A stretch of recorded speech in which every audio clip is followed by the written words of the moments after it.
Hello students and welcome to our YouTube channel Delhi Institute for Civil Services. My name is Nikhil Saini and I am in front of you with another video lecture. तो आज हम बात करने वाले हैं problems of third gender की। क्यों ये टॉपिक मैं आपके सामने लेके आ रहा हूँ, उसके दो रीजन है। पहला तो हम सोशल इश्यूज पढ़ते हुए आ रहे हैं पिछले कुछ दिनों से, तो ये उसका एक बहुत ही ज्यादा इंपॉर्टेंट पार्ट है। दूसरी, जिस सोसाइटी में हम रहते हैं हमारे लिए इंपॉर्टेंट है कि वहां की जो प्रॉब्लम्स है हम उन्हें जाने। अब किस तरीके से ये आइडिया आया और किस तरीके से मैंने इस पूरे लेक्चर को जो है क्यूरेट किया, उसके पीछे की स्टोरी आपके साथ शेयर करना चाहूंगा। एक बार हम एक असेंबली में बैठे थे, एक कॉन्फ्रेंस चल रही थी। तो वो कॉन्फ्रेंस थी इस चीज पे कि जेंडर इश्यूज क्या क्या है, ठीक है, क्या क्या प्रॉब्लम्स है हर एक जेंडर को। तो लोग आए, उन्होंने बात करी कि वुमन को ये दिक्कत है, ठीक है, फीमेल के साथ ये प्रॉब्लम हो रही है, ये सारी चीजें उन्होंने शेयर करी। जितने भी वक्ता आए, जितने भी ऑडिटर्स आए, उन्होंने बहुत अच्छे अच्छे भाषण दिए। फिर एक लास्ट में जाके इंसान वहां पे खड़ा हुआ और उसने सिर्फ एक सिंपल सी बात कही जिसकी वजह से सबकी नजरें जो है शर्म से नीचे झुक गई। उस इंसान ने सिर्फ इतना कहा कि आप ऐसे कैसे अज्यूम कर सकते हैं कि हमारे समाज में सिर्फ दो ही जेंडर है, ऐसा तो नहीं है, एक थर्ड जेंडर भी है। तो आप में से किसी ने भी उसके बारे में बात क्यों नहीं करी। तो ये बहुत ही इंपॉर्टेंट हिस्सा है हमारी सोसाइटी का। आप में से जो भी सिविल सर्वेंट बनेंगे आगे जाके, हमारे समाज को संभालेंगे, उनके साथ डील करेंगे, तो आपको ये सारी चीजें मालूम हो, ये भी इंपॉर्टेंट है। तो चलिए शुरू करते हैं हमारा आज का वीडियो लेक्चर। और पहले कुछ बेसिक बातें जान लेते हैं, कुछ इसका कॉन्सेप्ट हम समझ लेते हैं और फिर हम प्रॉब्लम्स की तरफ आगे बढ़ेंगे। So what is the difference between sex and gender. यहां पे इंपॉर्टेंट चीज है नोट करने वाली। सेक्स जो है वो मेल फीमेल हो गया, ठीक है, ये यहां पे सेक्स हो गया। बट जेंडर जो है वो जेंडर के अंदर एक एडिशनल चीज और आती है, वो है आपकी प्रेफरेंस, आपकी ओरिएंटेशन, ठीक। यहां पे हमने बात कर ली मेल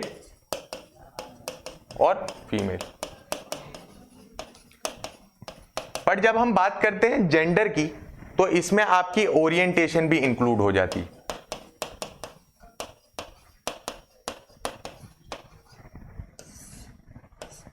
तो ये चीज पॉसिबल है कि इंसान जो है वो मेल है बट उसकी ओरिएंटेशन जो है वो फेमिनाइन है, तो ये चीज चेंज कर देती।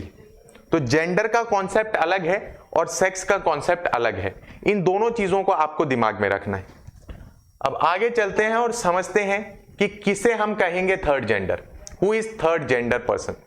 सबसे पहले तो यह माना जाता है कि ऐसा इंसान जो इंटरसेक्स है।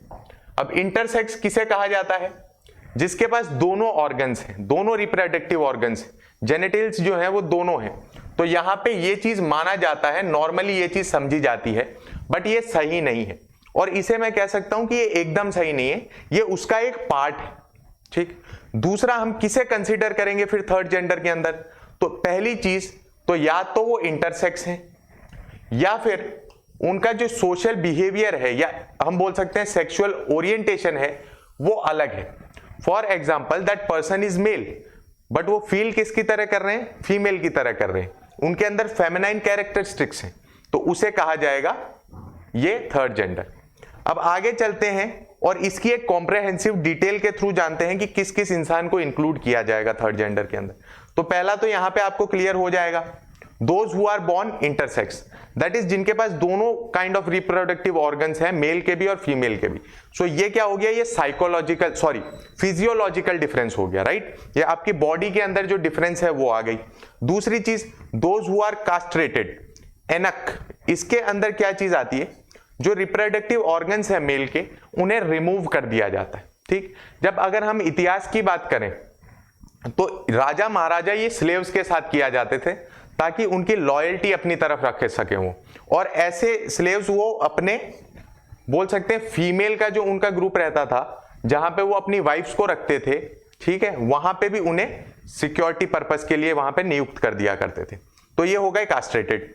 तीसरा आ जाता है males having feminine sexual orientation.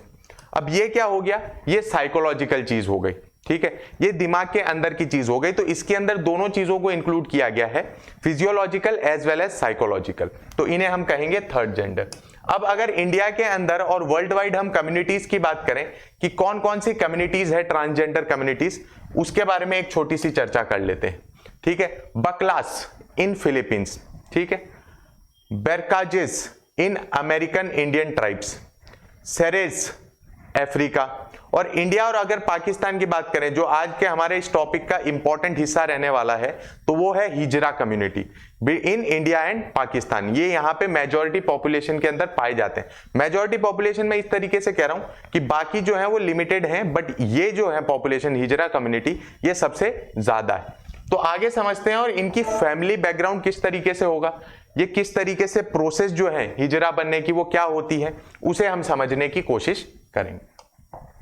तो क्या होगी प्रोसेस उसे समझते हैं। हमें लगता है कि ये तो कैसे हो जाता है, ऐसा नहीं है, इसकी भी एक पूरी प्रोसेस है, इन डिटेल वो चीज होती है।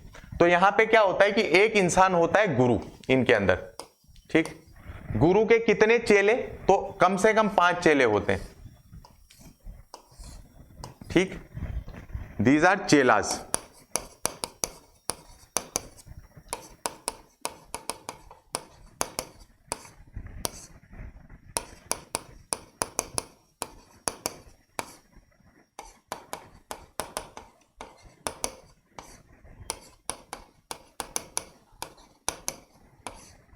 ठीक, 5 चेले हैं। ये किसकी सरनेम लेंगे, तो ये पांचों के पांचों अपने गुरु की सरनेम लेंगे, ठीक है। ये उनकी जो है सरनेम अपने साथ यूज करेंगे। इसी के साथ साथ अगर हम बात करें तो इनके जितनी भी इनकम होगी पांचों की, उसमें से एक शेयर ये अपने गुरु को देंगे ताकि वो हाउस होल्ड को चला सके। अब ये कहां से आते हैं चेले, तो या तो इनकी फैमिली इन्हें बेच देती है या फिर अबेंडन कर देती है, छोड़ देती है कि हम ऐसे बच्चे को नहीं रखना चाहते अपने साथ। तो ये हो गई गुरु चेला, इनके अंदर जो परंपरा चल रही है उसके बारे में बात। दूसरी हमने चीज देखी कि सिर्फ कास्ट्रेटेड लोग वहां पे नहीं आते, दैट इज वो पर्सन नहीं आते जिनके रिप्रोडक्टिव ऑर्गन्स हटा दिए गए हैं किसी भी रीजन की वजह से, वही सिर्फ हिजरा के अंदर नहीं आते। उसके अलावा 2 और कैटेगरी हमने देखी। अगर हम देखें तो लगभग 10% से भी कम जो है वो ऐसे हैं हिजराज जिनके रिप्रोडक्टिव ऑर्गन्स हटा दिए गए। पर जब वो हटाए भी जाते हैं तो उसकी भी एक स्ट्रेटिफाइड प्रोसेस है। जंगल के अंदर उस इंसान को ले जाया जाता है, वहां उसे इमेस्कुलेट किया जाता है, और वो भी without anaesthesia and with the use of knife.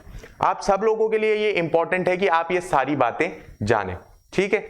फिर ये प्रोसेस होती है और इस प्रोसेस को कहा जाता है निर्वाणा। इस प्रोसेस को क्या कहा जाता है, निर्वाणा। तो ये चीज आपके साथ मैंने शेयर करी कि क्या प्रोसेस है, किस तरीके से हिजरा बना जाता है, और ये एक तरीके से हिजरा फैमिली है, ठीक है। ये इनका पूरा एक हाउस होल्ड रहता है जहां पे ये लोग रहते हैं। अब आगे चलते हैं और समझते हैं कि इनकी प्रॉब्लम्स क्या क्या है और उन्हें एक एक करके डील करने की कोशिश करते हैं, समझने की कोशिश करते हैं। पहली चीज तो लैक ऑफ एम्प्लॉयमेंट अपॉर्चुनिटीज। ये तो आप सब जानते हैं, मैं क्या बोलूं इस बात के ऊपर, मुझे तो वो नहीं समझ आ रहा। कौन सा ऐसा इंसान है, मुझे एक इंसान ऐसा बता दीजिए जो सामने से ये कहता है कि मैं हिजरा कम्युनिटी को एम्प्लॉयमेंट देने के लिए तैयार हूं। जो ब्रॉड माइंडेड पर्संस हैं उनको भी एक बार हिचकिचाहट होती है कि यार मुझे ये करना चाहिए कि नहीं करना चाहिए, ठीक है। तो इनके पास अपॉर्चुनिटीज जो हैं वो काफी ज्यादा कम हो जाती हैं। पहली चीज तो ये सेरेमनीज पे परफॉर्म करते हैं, किसी के यहाँ शादी हुई वहां पे परफॉर्म करेंगे, किसी के यहाँ बच्चा हुआ वहां पे परफॉर्म करेंगे। दूसरी बैगिंग इनके पास ऑप्शन रह जाता है, ठीक है। और तीसरा इनके पास ऑप्शन रह जाता है प्रोस्टिट्यूशन। अब जब हम प्रोस्टिट्यूशन की भी बात करते हैं तो उसके अंदर भी बहुत ज्यादा प्रॉब्लम्स ये फेस करते हैं। किस तरीके से, क्योंकि अगर हम हायरार्की की बात करें प्रोस्टिट्यूशन के अंदर तो ये लोएस्ट लेवल पे आते हैं, ठीक। एनेक लेन ऑफ बॉम्बे, वहां पे आप जाके देखेंगे, वहां की आप स्टोरीज पढ़ेंगे यूट्यूब और गूगल पे, तो आप जान पाएंगे कि कितनी प्रॉब्लम ये फेस कर रहे हैं। तो प्रोस्टिट्यूशन के अंदर भी HIV एड्स के काफी ज्यादा ये लोग क्लोज रहते हैं, उसके काफी ज्यादा प्रोन है कि वो डिजीज इनको जल्दी लग जाएगी, तो ये इनकी प्रॉब्लम है। वहां पे इनको कम से कम पे किया जाता है, क्योंकि जैसा मैंने आपके साथ शेयर किया प्रोस्टिट्यूशन के अंदर भी ये हायरार्की के अंदर सबसे नीचे है, तो इनके पास बार्गेनिंग पावर नहीं है, इनको काफी कम पे किया जाता है। फिर बात करते हैं एजुकेशन की। अभी आपको मैं एक चीज बता दूं कि मैं यहां पे बात कर रहा हूं रूल की, एक्सेप्शन की नहीं। मैं ये चीज मानता हूं कि ये कम्युनिटी काफी ज्यादा धीरे धीरे डेवलप कर रही है, काफी ज्यादा तो नहीं बट धीरे धीरे ऑब्वियसली डेवलप कर रही है, और हम सब चाहते हैं करें। बट अभी भी मेजॉरिटी की अगर हम बात करें तो उनको एजुकेशन उस लेवल का नहीं मिलता, तो ये हमारी एक प्रॉब्लम है, उन्हें एजुकेशन मिलना चाहिए। वायलेंस की बात करें, डिस्क्रिमिनेटरी अप्रोच रहता है इनकी तरफ, वायलेंस काफी ज्यादा की जाती है। अब इसके अंदर हर एक पर्सन जो है इनकी तरफ उसी तरीके से देखता है, ठीक है। These are very much prone to violent activities. फिर बात करते हैं डिस्क्रिमिनेशन की। अब मैं किस तरीके से समझाऊं, ये तो आम आप देख पाओगे सोसाइटी के अंदर ठीक है, जब आप बाहर निकलोगे तो इस तरीके की चीजें देख पाओगे। इनका जो नाम है उसे भी मजाक की तरह लिया जाता है या कई जगह उसे अब्यूज की तरह यूज किया जाता है। ये इंसान है, आपके और हमारे जैसे ही इंसान है, इनके पास भी राइट्स होने चाहिए। ये भी उस समाज में उसी तरीके से रह पाए जिस तरीके से आप और मैं रह रहा हूं। ऐसा समाज जो है क्रिएट करना हमारी जिम्मेदारी। ये इनकी सबसे बड़ी प्रॉब्लम है। फिर हम बात करते हैं लैक ऑफ वेलफेयर सर्विसेज। अब वेलफेयर सर्विसेज के अंदर क्या है, दो तरीके के बताए जाते हैं, या तो मेल के लिए होती है या फीमेल के लिए होती है। फीमेल के लिए मेजॉरिटी जो है सर्विसेज हम देते हैं, विच इज राइट, हमें देनी भी चाहिए। बट उसी के साथ साथ हमें इस चीज पे भी फोकस करना चाहिए कि हम ऐसी वेलफेयर सर्विसेज बनाएं जो पर्टिकुलरली ट्रांसजेंडर पे फोकस कर रही, पर्टिकुलरली ट्रांसजेंडर पे फोकस कर रही। अभी हाल फिलहाल में अगर हम देखना चाहें तो हमारे सुप्रीम कोर्ट ने इन्हें थोड़ी सी राहत दे दी by repealing section 377 of Indian penal code. 377 हटाने की वजह से इन्हें थोड़ी बहुत राहत मिली, वरना उससे पहले तो ये बहुत ज्यादा परेशान थे। ठीक है, जिस तरीके का इनका ओरिएंटेशन है, जिस तरीके की ये भावना अपने मन में रखते हैं, अगर उसको आगे ले जाके कोई भी तरीके का काम करते हैं तो 10 साल की सजा का प्रावधान था, अननेचुरल एक्ट माना जाता था उसे। बट हम बोलना चाहेंगे हमारे चीफ जस्टिस ऑफ इंडिया हाल फिलहाल में जो है DY चंद्रचूड़ साहब, उन्होंने जो है इसे नल एंड वॉइड करार दे दिया गया। पॉलिटिकल राइट्स की अगर हम बात करें, 1994 के करीब इनको पॉलिटिकल राइट्स मिले, राइट टू वोट मिले। तो ये इंपॉर्टेंट है कि हम इन्हें साथ में लेके आए। बहुत सारी ऐसी जगह जहां पे सिर्फ मेल और फीमेल का ही कॉलम है, अगर कोई इंसान ट्रांसजेंडर है तो वो क्या करे, अगर वो उस ओरिएंटेशन के अंदर नहीं आता तो वो क्या करे।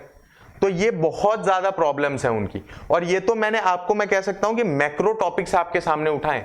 अगर आप इसकी डिटेल में जाएंगे तो आपको खुद को ऐसा लगेगा कि इन लोगों से ज्यादा परेशान कोई भी नहीं है इस समाज में। आप इन्हें देखेंगे ना तो ये अपनी फैमिली बना सकते हैं, ना ये शादी कर सकते हैं।